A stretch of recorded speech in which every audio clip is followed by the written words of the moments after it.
ফজলু ভূঁইয়া, গাজী ভূঁইয়া এবং সজল ভূঁইয়া এবং হারিস, এই চারজন আমার বাড়ি ঘর দখল করেছে। দোকানপাট বন্ধ করেছে, ব্যারিকেড করছে। আমি রাস্তাঘাটে বাইরে পারি না।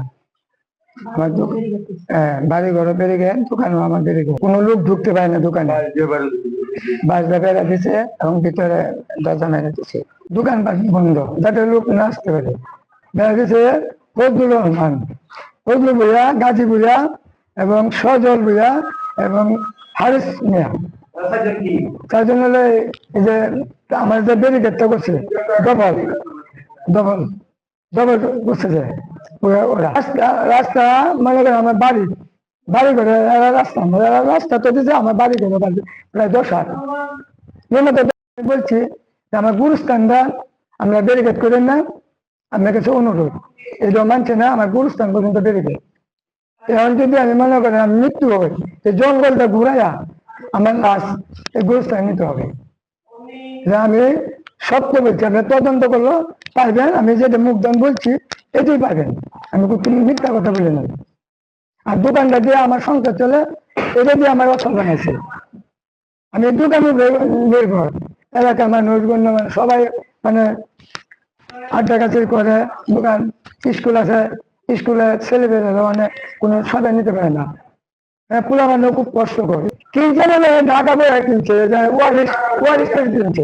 ঢাকার মালিক মনে করেন মেন মালিক তো মারা গেছে, পরে যে মালিক ওরও মারা গেছে। ওই নাতিরার থেকে ঢাকা কিনছে, জমিটা কিনছে। কিনবে মাপ দেওয়া গেছে, বাস্তব ঘটনা মাপছে, মানে কিনবে আগে আমার দোকানের সামনে নেওয়া মাপছে। হ্যাঁ, জমি এরা দখলে, মানে যারা বেচছে এরা দখলে যে আছে এমনি মাপছে। মাপটা পরে ঢাকা পুরা কাওলা করছে। কাওলা করার পরে মাসের পরে আমরা বেরিয়ে মাপ যোগ করতেছে। মাঝে আমরা তো অবাক করে দিলাম, দাদার আমলের বাড়ি, বাপের আমলের বাড়ি। আমরা এই দিনের থেকে আমরা সময় হয়েছে অনেক বেরিয়ে যায়। তখন আমরা আমি মানে দরবারে দলা করে নাই, মামলা করে কোনো কিছু করি নাই।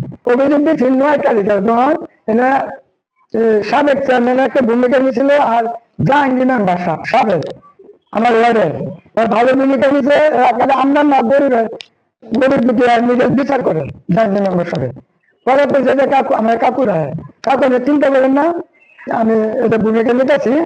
হ্যাঁ, আমি বেরিয়ে আমি এটা নষ্ট করে দেবো। হ্যাঁ, বেরিয়ে বাঁচাই দেবো। পরে সাবেক চেয়ারম্যান, সেনা চেয়ারম্যান এবং সাবেক 1 নম্বর ওয়ার্ডের ফজলুর রহমান, আর হলো মেন ভূমিকা নিয়েছে আমরা জাহাঙ্গীর মেম্বার সাবেক। ওনার ভালো ভূমিকা নিয়েছে। 10 জনের মানে শতাধিক মানুষ এসেছে। হ্যাঁ, সবাই সাপোর্ট করছে যে আচ্ছা গরিব মানুষের, আমরা মানুষের হ্যাঁ ফসল দোকান বন্ধ করলে কি করবে, বাড়ি করতে পারবে না, এটা দেহ সাপোর্ট দিচ্ছে জাহাঙ্গীর মেম্বার সাহেব। জাহাঙ্গীর মেম্বার সাহেবের কথা মানলো না, মানে যে পয়সা বাপতে।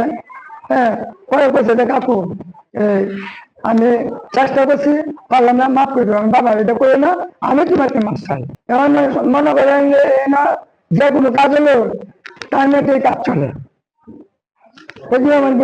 নদী কাজ করে। শুধু দাদা থেকে আমার বাপের কাছে, বাপের থেকে আমরা 3 বেলা ছিল। হ্যাঁ, 2 বেলা বড় ভাই বেঁচে গেছে। আমাদের তো সমস্যা হই, আমরা সমস্যা, এবার গুরুস্থানেরও সমস্যা। এটাই মেন একটা আমার মনে খুব আঘাত লাগছে। এই কারণে আমরা আশ্রয় নিচ্ছি। জাহাঙ্গীর ভাই বলছে আপনি যেভাবে খুশি যান, আমরা কোনো আপত্তি নাই, আপনার বিচার পান। আপনার আশ্রয় নিচ্ছি আমি।